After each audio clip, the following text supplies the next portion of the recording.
ನಮಸ್ಕಾರ ಸ್ನೇಹಿತರೆ, ಇಂದು ನಾವು ತುಂಬ ರುಚಿಯಾದ ಸ್ಪೈಸಿ ಹಾಗೂ hotel style chicken pepper fry ಮಾಡೋಣ ಬನ್ನಿ. ಈ ರೆಸಿಪಿ ತುಂಬ ಸುಲಭವಾಗಿದ್ದು ಅನ್ನ, ಚಪಾತಿ, ರೊಟ್ಟೆ ಜೊತೆ ಎಲ್ಲದಕ್ಕೂ ತಿನ್ಬೋದು. ಹಾಗಾದರೆ ಈ ವಿಡಿಯೋನ ಕೊನೆ ತನಕ ನೋಡಿ. ಈಗ ಮೊದಲಿಗೆ 1 kg ಅಷ್ಟು ಚಿಕನ್ ತೊಗೊಂಡಿದ್ದೀನಿ ನಾನು. 2 ಈರುಳ್ಳಿ, ಕರಿಬೇವು ಸೊಪ್ಪು, ಮೆಂತ್ಯ, ಪುದೀನ, ಒಂದು 10 ಹಸಿಮೆಣಸಿನಕಾಯಿ ತೊಗೊಂಡಿದ್ದೀನಿ. ಸ್ಪೈಸಿ ಮನೆಯಲ್ಲೇ ಮಾಡಿರೋದು ಪೆಪ್ಪರ್ ಪುಡಿ, ಗರಂ ಮಸಾಲ, ಧನಿಯಾ ಪುಡಿ ಮತ್ತು ಲಾಸ್ಟ್ ಸ್ವಲ್ಪ ಪೆಪ್ಪರ್ ಪೌಡ್ರನ್ನ ತೊಗೊಂಡಿದ್ದೀನಿ. ಈಗ ಒಂದು ಬಾಣಲಿ ಇಕ್ಕೋಣ. ಒಂದು 3 ಟೇಬಲ್ ಸ್ಪೂನ್ ಅಷ್ಟು ಎಣ್ಣೆ ಇದೆ. ಅದು ಎಣ್ಣೆ ಹಾಕಿ ಸ್ವಲ್ಪ ಕಸ್ತೂರಿ ಮೆಂತಿ, ಒಂದೇ ಒಂದು ಪಲಾವ್ ಎಲೆ ಹಾಕಿದ್ದೀನಿ. ಒಂದು ಪಲಾವ್ ಎಲೆ ಹಾಕಿ ಚೆನ್ನಾಗಿ ಫ್ರೈ ಮಾಡ್ಕೊಳ್ಳಿ. ಈಗ ಮೆಂತ್ಯ ಸೊಪ್ಪು ಹಾಕೋಣ. ಮೆಂತ್ಯ ಸೊಪ್ಪು ಯಾವುದಕ್ಕೆ ಆಗಲಿ ಅದು ಚೆನ್ನಾಗಿ ಫ್ರೈ ಆಗೋವರೆಗೂ ಹುರ್ಕೊಳ್ಳಿ, ಇಲ್ಲಾಂದರೆ ಅದು ಕಹಿ ವಾಸನೆ ಬರುತ್ತೆ. ಈಗ ಇದು ಫ್ರೈ ಆಗ್ತಾ ಇದೆ. ಸ್ವಲ್ಪ ಪುದೀನನೂ ಹಾಕ್ಕೊತಾ ಇದ್ದೀನಿ ನಾನು.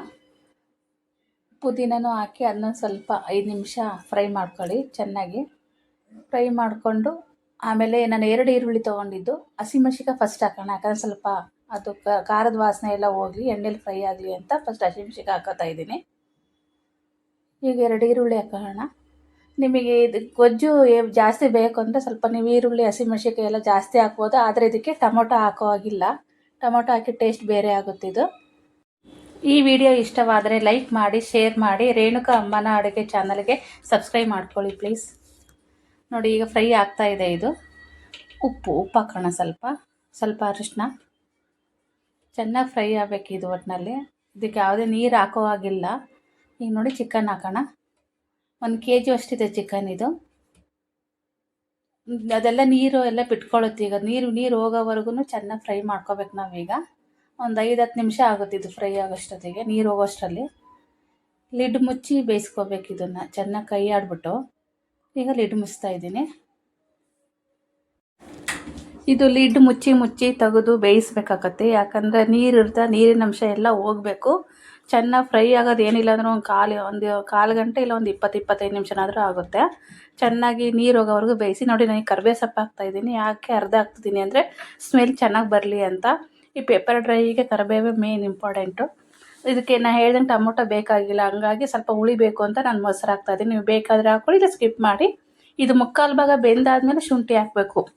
ಮೊದಲೇ ಹಾಕಿದರೆ ಅದು ಸೀದೋಗೋ ಚಾನ್ಸಸ್ ಇರುತ್ತೆ. ಅದಕ್ಕೆ ನೀರೆಲ್ಲ ಹೋಗಾದ್ಮೇಲೆ ಒಂದು ಮುಕ್ಕಾಲು ಭಾಗ ಬೆಂದೈತೆ ಅಂದಾಗ ನೀವು ಶುಂಠಿ ಬೆಳ್ಳುಳ್ಳಿ ಪೇಸ್ಟ್ ಹಾಕಿ. ಈಗ ನೋಡಿ ಮನೆಯಲ್ಲೇ ಇದು ಗರಂ ಮಸಾಲ.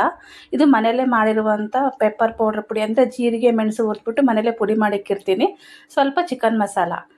ನೀವಿದ್ರೆ ಮನೇಲಿ ಮಾಡಿದ್ದು ರೆಡಿ ಇತ್ತು ಅಂದರೆ ಹಾಕಿ, ಇಲ್ಲ ಅಂದರೆ ನೀವು ಅಂಗಡಿಲೇ ಸಿಗುತ್ತೆ ಪೆಪ್ಪರ್ ಫ್ರೈ ಪುಡಿ, ಅದನ್ನ ತಂದು ಹಾಕ್ಬೋದು. ನೋಡಿ ಚೆನ್ನಾಗಿ ಈ ಥರ ಬಟ್ಟು ನೀರು ಹಾಕೋಂಗಿಲ್ಲ ಇದಕ್ಕೆ. ಒಗ್ಗರಣೆಯಲ್ಲೇ ಬೇಯಿಸ್ಬೇಕು ಇದನ್ನು. ಆ ನೀರಿನ ಅಂಶದಲ್ಲೇ ಬೇಯಿಸ್ಬೇಕು. ಮುಚ್ಚಿ ಇನ್ನೊಂದು 5-10 ನಿಮಿಷ ಬೇಯಿಸ್ಬೇಕು ಇದನ್ನು. ಒಟ್ಟು ನೀರು ಹೋಗೋ ತನಕ ಬೇಯಿಸಿ ನೀವು ಇದು ಮಾಡಬೇಕು. ಲಾಸ್ಟಲ್ಲಿ ಒಂಚೂರು ಪೆಪ್ಪರ್ ಪೌಡ್ರ್ ಹಾಕ್ತಾಯಿದ್ದೀನಿ. ಇನ್ನೂ ಅದು ಕಡಿಮೆ ಆಗುತ್ತೆ ಅಂತ ಅನ್ನಿಸ್ತು, ಅದಕ್ಕೆ ಪೆಪ್ಪರ್ ಪೌಡ್ರ್ ಹಾಕಿದ್ದೀನಿ ನಾನು. ನೋಡಿರಿ ಈಗೆಲ್ಲ ಸರಿ ಹೋಗಿದೆ. ಈಗ ನಿಂಬೆ ರಸ ಹಿಂಡ್ತಾ ಇದ್ದೀನಿ ನಾನು. ನಿಂಬೆ ರಸ ಸ್ವಲ್ಪ ಮೊಸರು ಹಾಕಿದ್ದೀನಿ. ಮುಕ್ಕಾಲು ಭಾಗದಷ್ಟು ನಿಂಬೆಹಣ್ಣು ಇತ್ತು, ಅದನ್ನು ನಿಂಬೆ ರಸ ಹಿಂಡ್ತಾ ಇದ್ದೀನಿ. ಈಗ ಚೆನ್ನಾಗಿ ತಿರುಗಿಸ್ಬೇಕು. ಎಲ್ಲದನ್ನು ಹಾಕಿದ್ದೀವಲ್ಲ, ಚೆನ್ನಾಗಿ ತಿರುಗಿಸ್ಬಿಟ್ಟು ಇನ್ನೊಂದು ಸ್ವಲ್ಪ ಲಿಡ್ ಮುಚ್ಚಿ ಬೇಯಿಸ್ಬಿಟ್ಟು ಆಮೇಲೆ ಕೊತ್ತಂಬರಿ ಸೊಪ್ಪು ಹಾಕಿದ್ದೀನಿ ನಾನು. ನೋಡಿ ಎಲ್ಲರೂ ತುಂಬ ಪೆಪ್ಪರ್ ಡ್ರೈ ಮಾಡಿದ್ದಾರೆ. ನಾನು ಮಾಡಿರೋದು ತುಂಬ ಸುಲಭವಾಗಿದೆ, ಆಮೇಲೆ ಟೇಸ್ಟಾಗೂ ಇರುತ್ತೆ. ಸೂಪರ್ ಕಲರ್ ಮತ್ತು ಅದ್ಭುತ ಸುವಾಸನೆ ಬರ್ತಾ ಇದೆ ನಮ್ಮ ಸ್ಪೈಸಿ ಮತ್ತು ಟೇಸ್ಟಿ ಚಿಕನ್ ಪೆಪ್ಪರ್ ಫ್ರೈ. ಈಗ ಸರ್ವ್ ಮಾಡಲು ರೆಡಿಯಾಗಿದೆ. ತುಂಬ ಚೆನ್ನಾಗಿದೆ. ಇದು ನೀವು ಒಂದ್ಸಲ ಮನೆಗೆ ಟ್ರೈ ಮಾಡಿ ಹೇಗಿದೆ ಅಂತ ನನಗೆ ಒಂದ್ಸಲ ಕಮೆಂಟ್ ಮಾಡಿ ಪ್ಲೀಸ್. ಇಲ್ಲಿವರೆಗೂ ನನ್ನ ಚಾನಲ್ನ ನೋಡಿ ಸಬ್ಸ್ಕ್ರೈಬ್ ಮಾಡ್ಕೊಂಡಿರೋರಿಗೆಲ್ಲರಿಗೂ ಧನ್ಯವಾದಗಳು.